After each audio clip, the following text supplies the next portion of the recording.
Hello everyone, welcome to the second part of the prose The Essays That Made Trees Bloom by William Elliot Griffiths.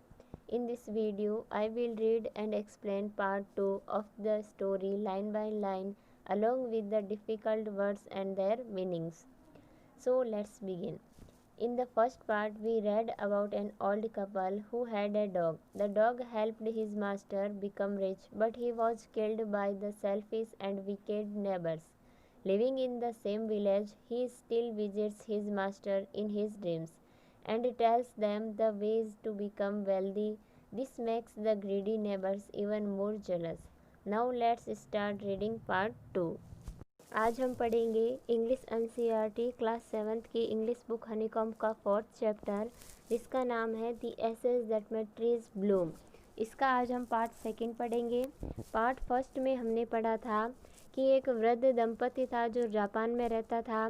उसके कोई बच्चा नहीं था, लेकिन उसके एक पालतू कुत्ता था और बच्चा नहीं होने के कारण वो उससे इतना प्यार करते थे मानो कि वह उनका ही बच्चा हो। एक दिन कुत्ता अपने मालिक के पास में जाता है और उन्हें कहीं पर ले जाता है और वहाँ जाकर उस स्थान पर वो इधर उधर लौटने लग जाता है। तो जो किसान होता है वह उस जगह को खोदता है तो वहाँ पर उसे सोने का ढेर मिलता है। इस तरह वो वृद्ध दंपति जो थे वो एक ही घंटे में धनवान बन जाते हैं। और उनके उसी गांव में एक दुष्ट वृद्ध पुरुष और उसकी पत्नी रहते थे। वो बिल्कुल भी दयालु और संवेदनशील नहीं थे।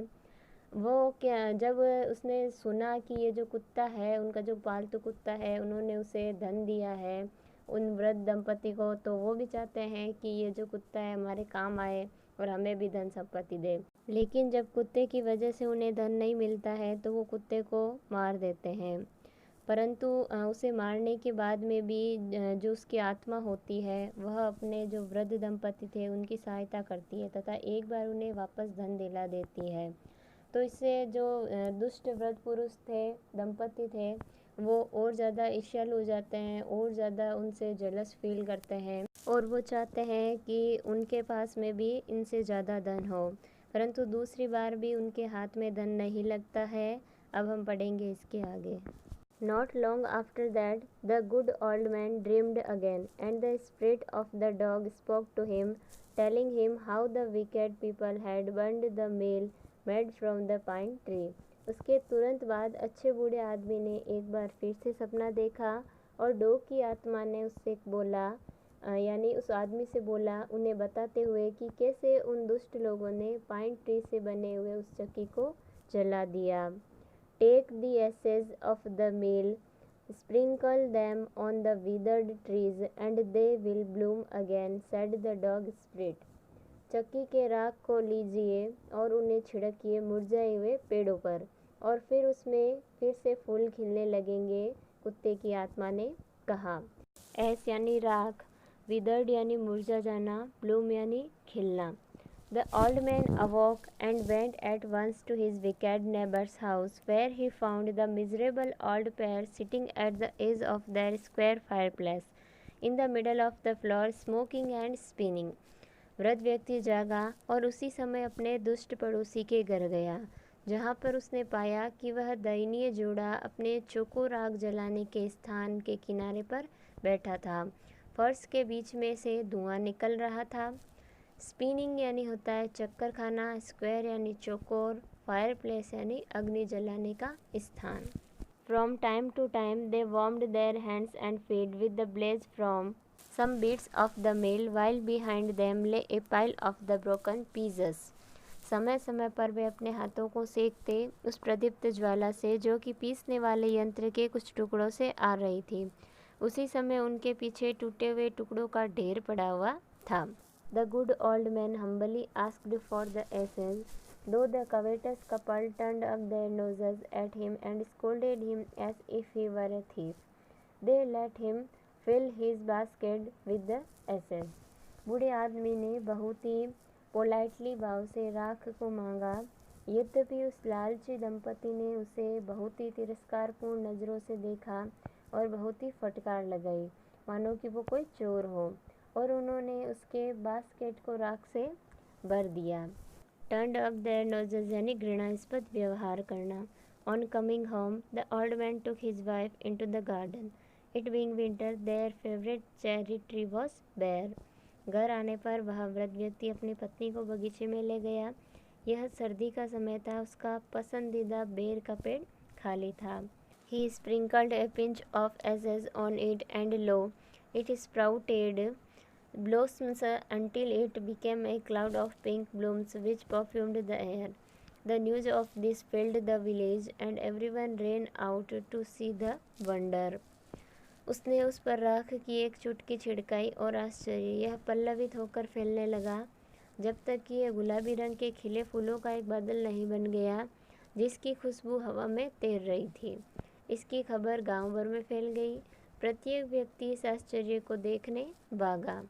स्प्राउट यानी होता है पल्लवित होना, बेयर यानी होता है खाली या नंगा, पिंच यानी चुटकी, परफ्यूम यानी खुशबू, वंडर यानी आश्चर्य। The covetous couple also heard the story and gathering up the remaining ashes of the meal, kept them to make withered trees blossom.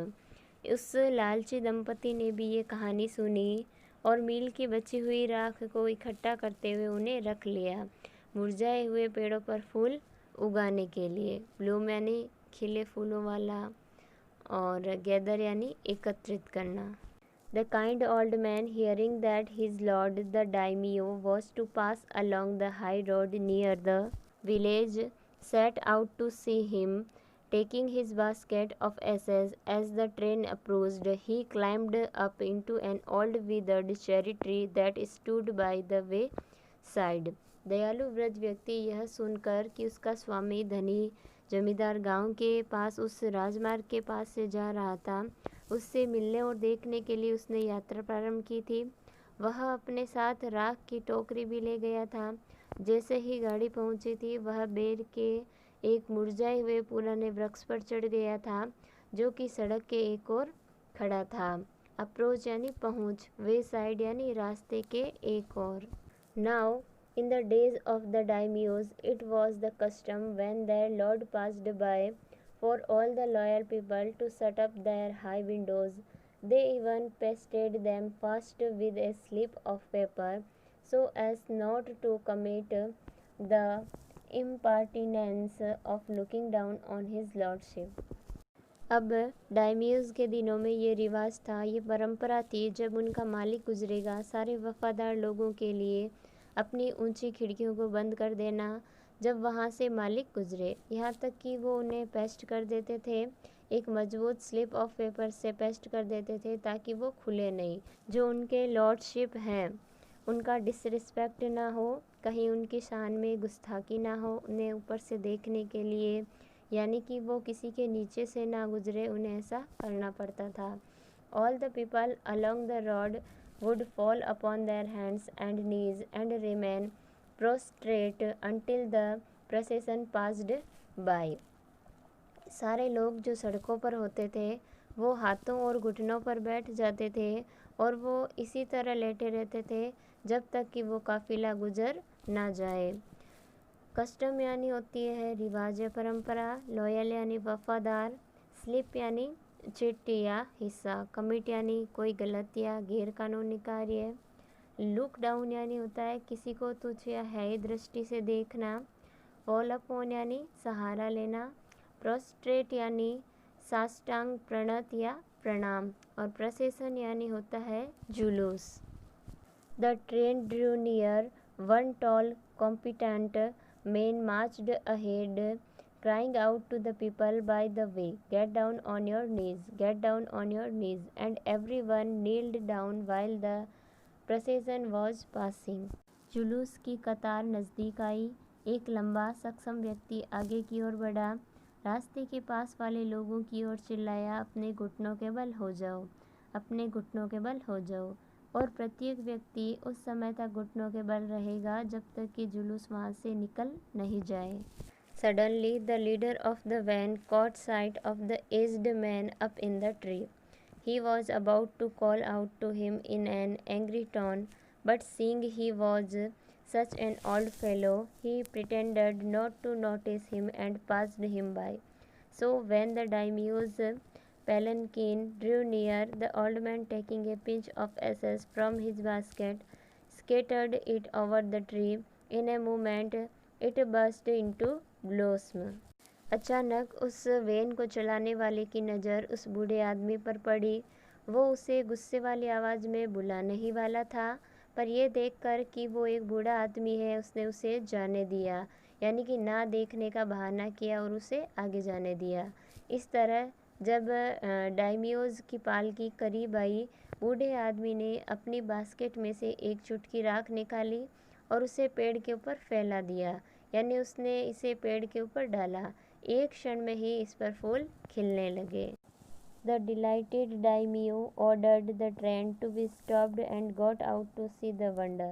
Calling the old man to him, he thanked him and ordered presents of silk, robes, sponge cake, fans, and other rewards to be given him.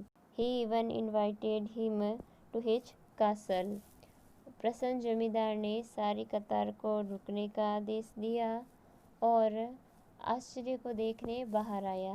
वृद्ध व्यक्ति को अपने पास बुलाकर उसने उसे धन्यवाद दिया और उसे रेशमी वस्त्रों के मुलायम केक, पंखे और अन्य दूसरे उपहार दिए और उसने उसे अपने किले में भी बुलाया।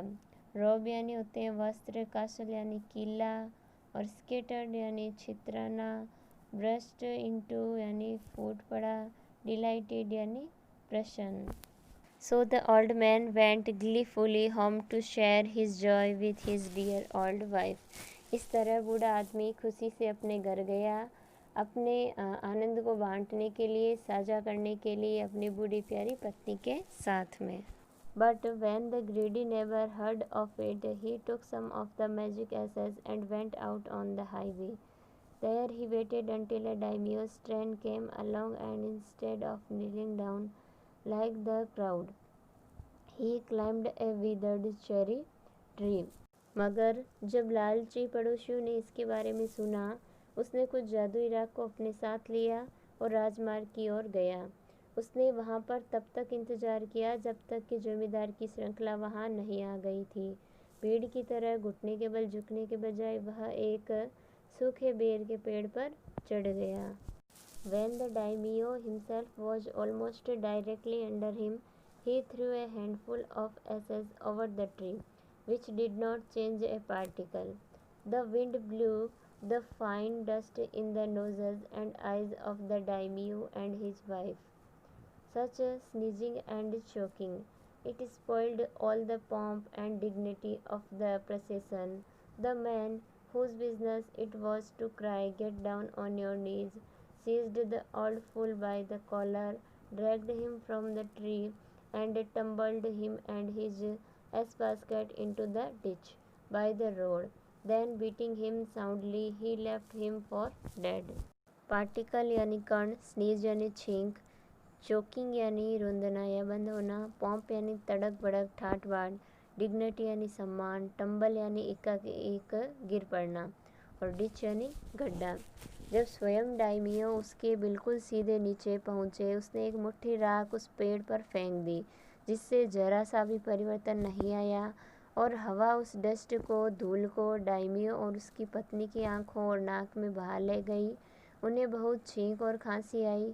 इससे उनका पूरा दिखावा और शान थी उनके जुलूस की, वो सब खराब हो गई। वो आदमी जिसका काम था ये चिल्लाना कि अपने घुटने पर बैठ जाओ, उसने उस बूढ़े बेवकूफ़ को कॉलर से पकड़ लिया और उसने उसे पेड़ से घसीट कर उतारा और उसे धक्का दिया, जिससे उसकी जो राख थी, उसकी टोकरी थी राख वाली, वो गड्ढे में चली गई। फिर उसे बहुत ज़्यादा पीटते हुए उसने उसे मरने के लिए छोड़ दिया। Thus, the wicked old man died in the mud, but the kind friend of the dog dwelt in peace and plenty, and both he and his wife lived a green old age. इस तरह वो दुष्ट बूढ़ा आदमी कीचड़ में मर गया, लेकिन डॉग का दयालु दोस्त शांति और समृद्धि में रहने लगा। वो और उसकी पत्नी यानी कि वो अपने बुढ़ापे के सुखद दिनों में जीने लगे, अपने जीवन का आनंद लेने लगे। ये वर्ड मीनिंग आपको होमवर्क में करना है। इसके लिए सबसे पहले आपको लेसन 4 हेडिंग लगानी है, फिर चैप्टर का नाम लिखना है, the ashes that made trees Bloom.